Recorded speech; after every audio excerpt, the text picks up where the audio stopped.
शांति शांति।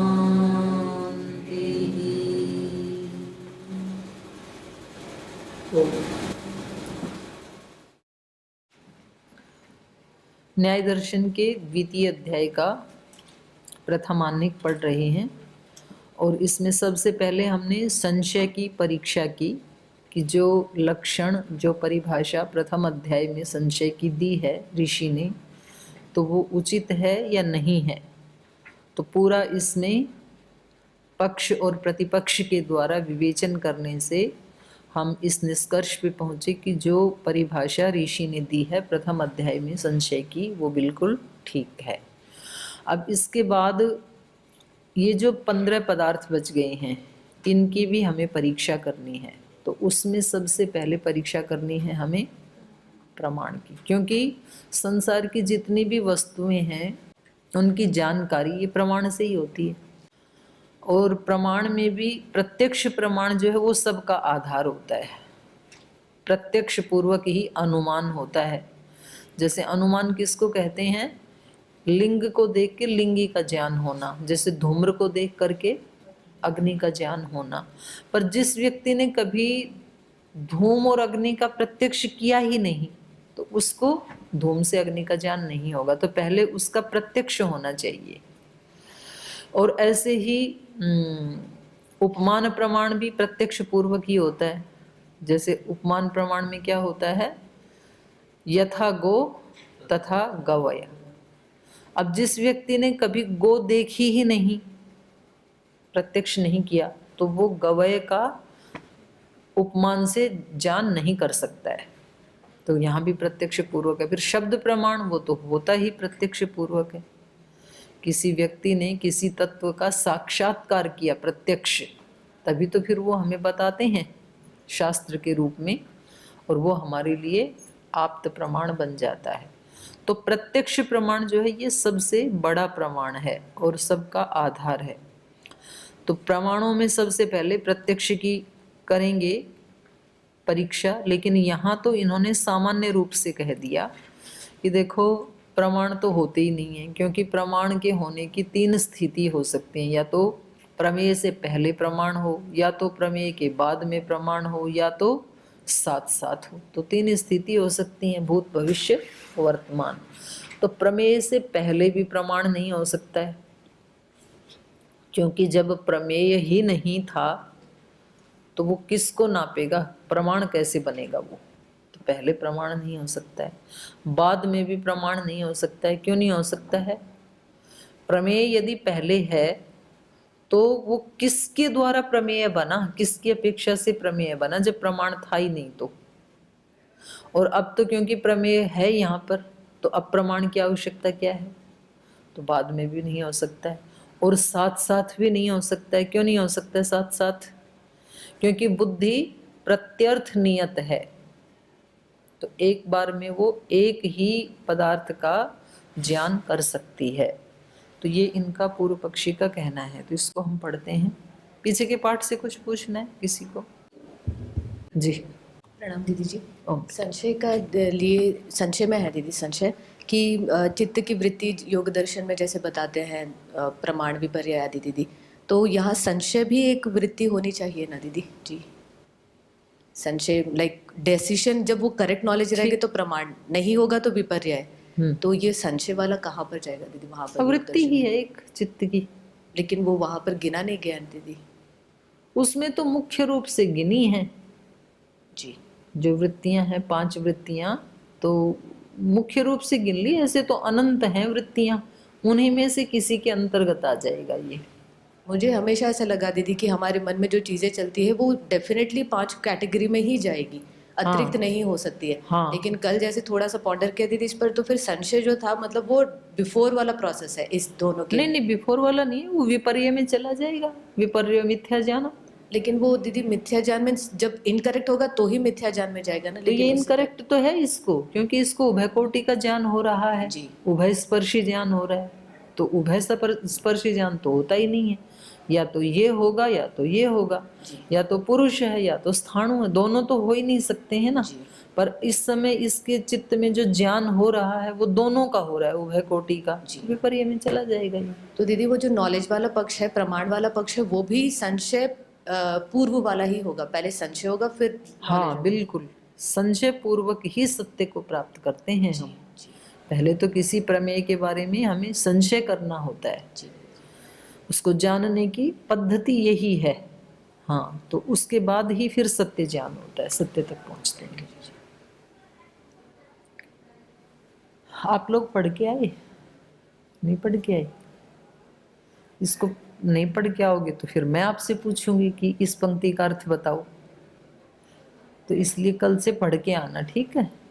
जितना यहाँ पढ़ाया जाता है उसको पढ़ के आई, तो उसमें से या तो आप मेरे से पूछें कोई पंक्ति नहीं आपको समझ में आई तो, और आप नहीं पूछोगे तो कल से फिर मैं पूछूंगी कि आप इस पैराग्राफ का अर्थ बताइए, तभी पक्का होगा साथ ही साथ। तो आज चलिए आगे चलते हैं। प्रत्यक्षादि नाम अप्रामाण्यम त्रैकाल्या सिद्धे, प्रत्यक्षादि प्रमाणों की कोई प्रामाणिकता नहीं है, क्योंकि त्रिकाल में इनकी सिद्धि संभव नहीं है। पहले नहीं है, पूर्वम ही प्रमाण सिद्धौ न इंद्रियार्थ सन्निकर्षात् प्रत्यक्ष उत्पत्ति। यदि पहले ही प्रमाण को मान लें तो फिर इंद्रिय और अर्थ के सन्निकर्ष से उत्पन्न जो ज्ञान वो प्रत्यक्ष प्रमाण होता है, ये प्रतिज्ञा आपकी खंडित हो जाएगी, क्योंकि पदार्थ तो पहले ही है, प्रमेय तो पहले ही है, और प्रमाण भी पहले ही है, क्योंकि उस प्रमाण से प्रमीत होकर के ही वो प्रमेय बना है। तो अब आपके इंद्रिय और अर्थ के सन्निकर्ष से उत्पन्न होने वाला जो ज्ञान है वो प्रत्यक्ष प्रमाण नहीं हो सकता। इस सूत्र का अर्थ समझ में आ गया? प्रमाण पहले कैसे? प्रमाण देखो, अभी जो हमने परिभाषा बनाई है, प्रत्यक्ष प्रमाण किसे कहते हैं, तो हमने परिभाषा बनाई इंद्रिय और अर्थ के सन्निकर्ष से उत्पन्न होने वाला ज्ञान, वो प्रत्यक्ष प्रमाण है। अव्यपदेशी हो, अव्यवसायी हो वो, और हैं व्यवसायात्मक हो, तीन उसके विशेषण हो गए। और अब हमारा इंद्रिय का उस अर्थ के साथ सन्निकर्ष हुआ और फिर हमें ज्ञान हुआ कि ये है, तब तो ठीक है, पहले पदार्थ है बाद में प्रत्यक्ष प्रमाण आया। पर यदि ये कह रहे हैं कि पहले ही होता है प्रमाण, प्रत्यक्ष प्रमाण पहले ही होता है, तो फिर ये प्रतिज्ञा खंड हो जाएगी ना हमारी। हमने जो कहा था ये तो फिर सिद्ध नहीं होगा, तो दोष आ गया। तो इसलिए पहले प्रमाण नहीं हो सकता है। पश्चात सिद्धौ न प्रमाणेभ्य प्रमेय सिद्धि। तो बोले ठीक, हम पहले कोई वस्तु को मान लेते हैं और बाद में प्रमाण होता है ये मान लेते हैं, पहले प्रमेय और बाद में प्रमाण। तो फिर उस प्रमेय के साथ जब हमारी इंद्रिय का सन्निकर्ष होगा और उससे जो ज्ञान उत्पन्न होगा उसको हम प्रत्यक्ष प्रमाण कह देंगे। तो ये कह रहे हैं कि जब पहले ही प्रमेय है और प्रमाण तो था नहीं, तो वो प्रमेय बना कैसे? असति प्रमाणे केन प्रमीयमाणो अर्थ प्रमेय स्यात्। जब प्रमाण था ही नहीं तो उससे पहले प्रमेय हो कैसे जाएगा? क्योंकि प्रमाण से प्रमीयमाण अर्थ को ही तो प्रमेय कहते हैं ना, तो बाद में भी नहीं हो सकता है। फिर कहा युगपत सिद्धौ, तो हम ऐसे मान लेते हैं प्रमाण और प्रमेय दोनों साथ साथ होते हैं। तो इन्होंने कहा प्रत्यर्थ नियतत्वात् क्रमवृत्तित्व अभाव बुद्धि नाम, ये हम आज पढ़ेंगे। साथ साथ भी इसकी सिद्धि नहीं हो सकती है। क्यों नहीं हो सकती है? प्रत्यर्थ नियतत्वात्, प्रत्येक अर्थ के विषय में एक अलग ज्ञान होता है। बुद्धि का मतलब है यहाँ पर ज्ञान, जो ज्ञान है हमारा, बुद्धि नाम प्रत्यर्थ नियतत्वात्, ज्ञानों के प्रत्यर्थ नियत होने के कारण, माने प्रत्येक विषय में एक नियमित ज्ञान होने के कारण। क्रमवृत्तित्व अभाव, और दूसरी हानि क्या होगी? क्रमवृत्तित्व का अभाव हो जाएगा यदि साथ साथ जाने जाएंगे तो। और अभी हमने मन की परिभाषा क्या की हुई है न्याय दर्शन में? युगपत ज्ञानानुपत्तिर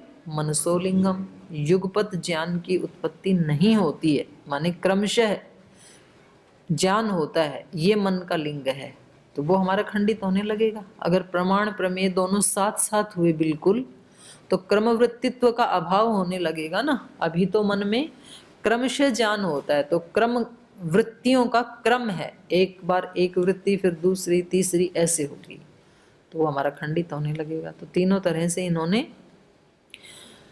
आक्षेप कर दिया कि प्रमाण हो ही नहीं सकता है, क्योंकि तीन काल के अलावा और कोई चौथा काल तो है नहीं जिसमें हम प्रमाण की सत्ता को माने, और तीन काल में प्रमाण की सत्ता हो नहीं सकती है। यदि प्रमाणम प्रमेयम च युगपत भवतः, यदि साथ साथ माने तो एवं अपि गंधादिषु इंद्रियार्थेषु ज्ञानानि प्रत्यर्थ नियतानि युगपत संभवन्ति। तो कह रहे हैं इस प्रकार जो गंध आदि विषय हैं, जो कि इंद्रियों के अर्थ हैं, इंद्रियों के विषय हैं, उनका ज्ञान प्रत्यर्थ नियतानि, तो उनका प्रत्यर्थ नियत है। हर अर्थ के लिए एक प्रत्यर्थ, एक स्पेशल बुद्धि है, स्पेशल ज्ञान है। युगपत संभवन्ति इति, तो वो साथ साथ होने लगेंगे। इति ज्ञानानां प्रत्यर्थ नियतत्वात् क्रमवृत्तित्व अभावः, तो साथ ज्ञान होंगे एक दोष, और प्रत्यर्थ नियत होने के कारण क्रमवृत्तित्व का अभाव भी होने लगेगा, ये दूसरा दोष, दो दोष आ जाएंगे। या इमा बुद्धयः, ये जो ज्ञान शब्द स्पर्श रूप रस गंधादि के जो ज्ञान हैं, ये बुद्धि का मतलब ज्ञान यहाँ पर, या इमा बुद्धयः क्रमेण अर्थेषु वर्तन्ते, क्रमशः अर्थों में ये ज्ञान उत्पन्न होते हैं। तासाम क्रमवृत्तित्वम न संभवति इति, उनमें क्रमवृत्तित्व संभव नहीं हो सकेगा। एक साथ हो रहा है तो दो का एक साथ हो गया ना, तो उसमें क्रम कहाँ रहा। प्रमाण और प्रमेय यदि दोनों साथ साथ हो गए, तो हमें दो का एक साथ ज्ञान यदि हो रहा है, प्रमाण और प्रमेय का, तो हमारे मन का जो लिंग था क्रमवृत्तित्व, वो तो भंग हो गया, दोष आ गया ना। व्याघाताश्च, किसका व्याघात होगा, वो इस सूत्र बता रहे हैं। युगपत ज्ञानानुपत्तिर मनसो लिंगम, इस सूत्र का खंडन होने लगेगा, व्याघात होने लगेगा यदि साथ साथ मानोगे तो। एतावांश्च प्रमाण प्रमेययोः सद्भाव विषयः सच अनुत्पन्न इति। बोले ये एतावान, एतावान माने त्रिकाल में ही प्रमाणों के होने की संभावना थी, पॉसिबिलिटी थी। एतावांश्च प्रमाण प्रमेययोः, प्रमाण और प्रमेयों का इतना ही अर्थात तीन काल में ही सद्भाव विषयः, उनकी सत्ता का विषय हो सकता है। तीन काल में ही उनकी सत्ता का एग्जिस्टेंस हो सकता है। सच अनुपपन्न थी, और वो हमने खंडित कर ही दिया, तीनों काल में नहीं हो सकता है। तस्मात् प्रत्यक्षादि नाम प्रमाणत्वम न संभवती थी, तो इसलिए प्रत्यक्षादि जो प्रमाण हैं वो होते ही नहीं है, क्योंकि जब प्रत्यक्ष ही नहीं है तो दूसरे तो बिल्कुल ही नहीं होंगे, क्योंकि प्रत्यक्ष के आधार से ही दूसरे होते हैं। तो ये पूर्व पक्षी का आक्षेप था। अस्य समाधि, अब इसका समाधान कर रहे हैं। उपलब्धि हेतु उपलब्धिर विषयस्य चार्थस्य पूर्वापर सहभाव नियमात यथा दर्शनम विभाग वचनम। तो ये कह रहे हैं उपलब्धि का जो हेतु है और उपलब्धि का जो विषय है। उपलब्धि का हेतु क्या है, कोई वस्तु हमें उपलब्ध होती है तो उसका हेतु क्या है, प्रमाण, प्रमाण से उपलब्ध होती है। और उस उपलब्धि का विषय क्या है, प्रमेय। तो ये कह रहे हैं उपलब्धि हेतु हो उपलब्धि विषयस्य, प्रमाण का और प्रमेय का। उपलब्धि विषयस्य च अर्थस्य पूर्व अपर सहभाव, पूर्व पर सहभाव, वो पहले भी हो सकता है, बाद में भी हो सकता है, साथ साथ भी होता है। तो इन दोनों का पूर्व पर सहभाव अनियमात यथा दर्शनम, इसका कोई नियम नहीं है कि पहले प्रमाण ही होगा या पहले प्रमेय ही होगा, ऐसा कोई नियम नहीं है।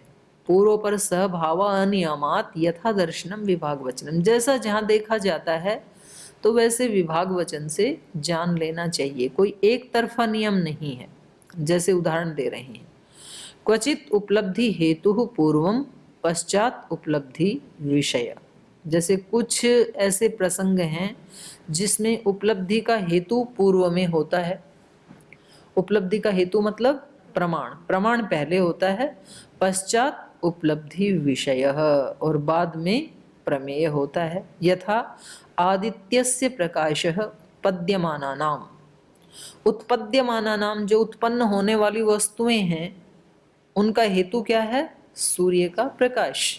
क्योंकि हम जो भी खेती करते हैं, मकान बनाते हैं, घट बनाते हैं, पट बनाते हैं, योग करते हैं, यज्ञ करते हैं, प्राणायाम करते हैं, ये कब करते हैं? जब दिन निकल आता है। एक अलग बात, हम 4 बजे शुरू कर देते हैं, लेकिन सामान्य रूप से सृष्टि के सभी कार्य कब कैसे शुरू होते हैं? सूर्य के साथ, सूर्योदय के साथ। तो सूर्य उनका प्रमाण हो गया। यदि सूर्योदय हो ही नहीं, अब तो हमें पता है कि चलो हम 5 बजे से योग करने लग जाते हैं, 7 बजे तक निकल ही आएगा, और पता लगा कि सूरज निकलेगा ही नहीं, फिर कौन उठेगा?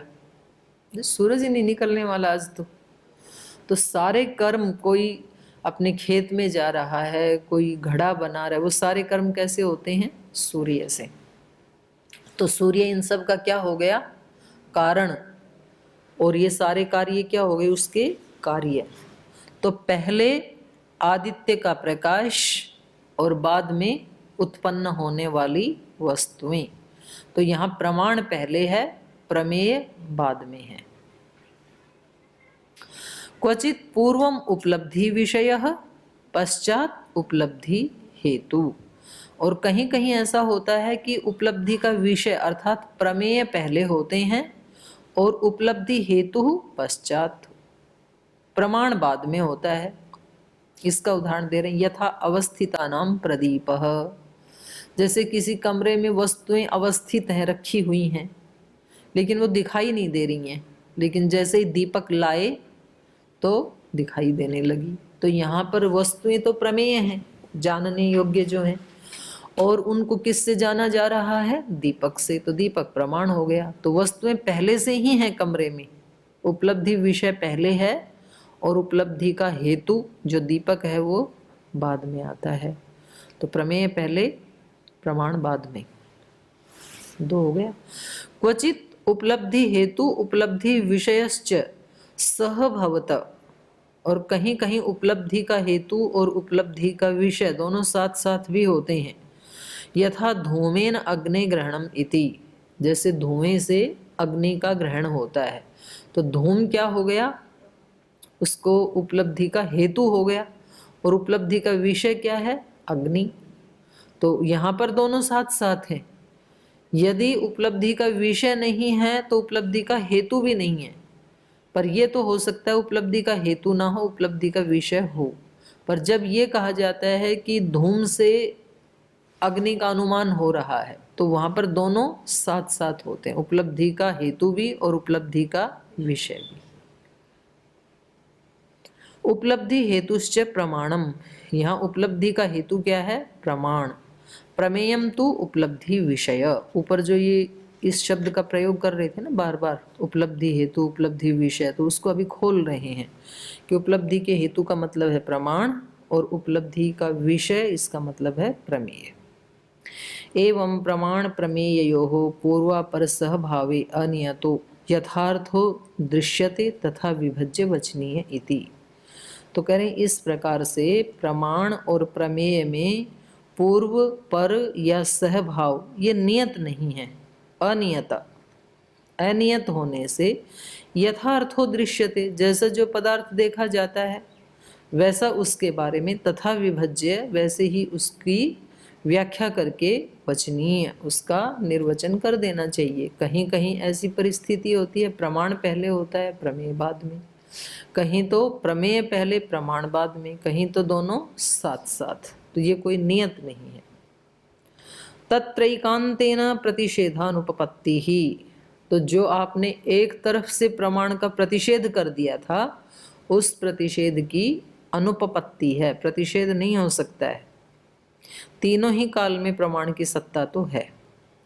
सामान्येन खलु विभज्य प्रतिषेध उक्त, सामान्य रूप से आपने पूर्व पर और सहभाव को विभक्त करके और उसका प्रतिषेध आपने कह दिया, लेकिन ये प्रतिषेध कहना उचित नहीं है, इसकी अनुपपत्ति है। तो यहाँ तक उत्तर दे दिया पूर्व पक्षी की तीनों आक्षेपों का। अब ये थोड़ा सा और बताना चाह रहे हैं भाष्यकार। समाख्या हेतु हो त्रैकाल्या योगा तथा भूता समाख्या, समाख्या हेतु और षष्ठी में हो गया समाख्या हेतु हो। समाख्या हेतु क्या होता है? संज्ञा का, माने जो प्रमाण रूपी जो संज्ञा है उसका हेतु, उसका हेतु क्या है? उसका धर्म, उसका प्रवृत्ति निमित्त। हाँ, तो समाख्या हेतु माने प्रमाण की समाख्या का जो प्रवृत्ति निमित्त है वो त्रैकाल्य योगात, उसका तो तीनों काल में योग रहता है। तथा भूता समाख्या, ऐसी होती हैं संज्ञाएं। यदि प्रमाण रूपी संज्ञा है तो उस संज्ञा का जो प्रवृत्ति निमित्त है उसका त्रिकाल में योग होता है। इन्होंने तो क्या कहा था? त्रिकाल में वियोग है, प्रमाण होता ही नहीं। ये उल्टा कह रहे हैं कि कोई भी जो संज्ञा होती है ना उसका त्रिकाल में, उसके प्रवृत्ति निमित्त का तीनों काल में योग होता है। वृक्ष था, वृक्ष है, वृक्ष होगा, तो हाँ, वृक्षत्व जो धर्म है वो त्रिकाल में, उसका संबंध तीनों काल में है। वृक्ष काटा गया, काटा जा रहा है या काटा जाएगा, ऐसे तो कहा जाता है। तो ऐसे ही कह रहे हैं, ये समाख्या हेतु हो त्रैकाल्य योगा तथा भूता समाख्या, यत् पुनः इदम पश्चात सिद्धौ असति प्रमाणे प्रमेयम न सिद्ध्यति, प्रमाणेन प्रमीयमाणो अर्थ प्रमेयम इति विज्ञायते इति। बोले आपने जो पहला आक्षेप दिया था भाष्यकार का, भाष्यकार परिहार कर रहे हैं। आपने कहा था यत् पुनः इदम पश्चात सिद्धौ, यदि प्रमाण को बाद में माने तो असति प्रमाणे, प्रमाण जब था ही नहीं तो प्रमेयम न सिद्ध्यति, तो प्रमेय की सिद्धि भी नहीं होगी, क्योंकि प्रमाणेन प्रमीयमाणो अर्थ प्रमेयम इति, प्रमाण से प्रमीयमाण अर्थ को ही प्रमेय कहा जाता है। प्रमेयमिति विज्ञायते। तो अब इसका उत्तर दे रहे हैं। यहाँ पर जो प्रारंभ में प्रमा लिखा है ना, इसको काट दीजिए, ये प्रमाण ही रहेगा, है ना। इसका उत्तर क्या है? प्रमाणम इति एतस्या समाख्यायाः उपलब्धि हेतुत्वम निमित्तम तस्य त्रैकाल्य योगः। बोले ये जो प्रमाण इति एतस्या समाख्याया, इस संज्ञा का, प्रमाण इस संज्ञा का उपलब्धि हेतुत्वम, उसका उपलब्धि हेतुत्व, उसका निमित्त, उसका प्रवृत्ति निमित्त, तस्य त्रैकाल्य योग, उसके उस प्रवृत्ति निमित्त का त्रिकाल के साथ योग रहता है। कैसे? उसका उदाहरण दे रहे हैं। उपलब्धिम अकार्षीत, उपलब्धिम करोति, उपलब्धिम करिष्यति, तो तीनों काल हो गए ना। उसने किसी पदार्थ को जाना, उपलब्धिम अकार्षीत, उपलब्धिम करोति जान रहा है, और उपलब्धिम करिष्यति जानेगा, तो तीनों काल के साथ योग है। समाख्या हेतु हो त्रैकाल्य योगात, समाख्या तथा भूता, क्योंकि इस समाख्या का तीनों काल के साथ योग होने से समाख्या तथा भूता, संज्ञा उसी प्रकार की होती है जिसका तीनों काल के साथ योग होता है। प्रमितो अनेन अर्थ प्रमीयते प्रमाणस्य इति प्रमाणम, हाईलाइट कर लो। आपसे ये छोटे प्रश्न में पूछा जा सकता है, प्रमाण किसे कहते हैं? प्रमित अनेन अर्थ इति प्रमाणम, प्रमीयते प्रमास्यते येन इति प्रमाणम, तीनों काल में अर्थ हो जाएगा ना। प्रमितः अनेन अर्थ इति प्रमाणम, प्रमीयते अनेन अर्थ इति प्रमाणम, प्रमास्यते अनेन अर्थ इति प्रमाणम। तो इस प्रमाण का योग तीनों काल से हो गया ना। प्रमितम भूतकाल हो गया, प्रमीयते वर्तमान काल, प्रमास्यते भविष्यत काल। तो ये प्रमेय का भी तीनों काल के साथ योग है और प्रमाण का भी तीनों काल के साथ योग है। प्रमितम जिसको मापा गया, प्रमीयते जो मापा जा रहा है, और प्रमास्यते जिसको मापा जाएगा, जाना जाएगा। दोनों का, प्रमेय और प्रमाण दोनों का त्रिकाल के साथ योग है। एवं सति भविष्यत्यस्मिन् हेतुतः उपलब्धि। तो कह रहे हैं ऐसा होने पर भविष्यति अस्मिन् हेतुतः उपलब्धि, प्रमेय विषय में ये उपलब्धि तीन काल में होती है, हेतु और उपलब्धि दोनों। प्रमास्यते अयम अर्थ प्रमेयम इदम इति एतत् सर्वं भवति इति। प्रमास्यते अयम अर्थ मतलब जाना जाएगा, या ये हाँ यही है, जाना जाएगा या जाना या जान रहे हैं, ये सब प्रयोग हो जाएंगे। प्रमास्यते अयम अर्थः प्रमेयम इदम इति एतत् सर्वं भवति, ये सब प्रयोग होते हैं। तीनों काल के साथ प्रमाण का और प्रमेय का दोनों का संबंध है।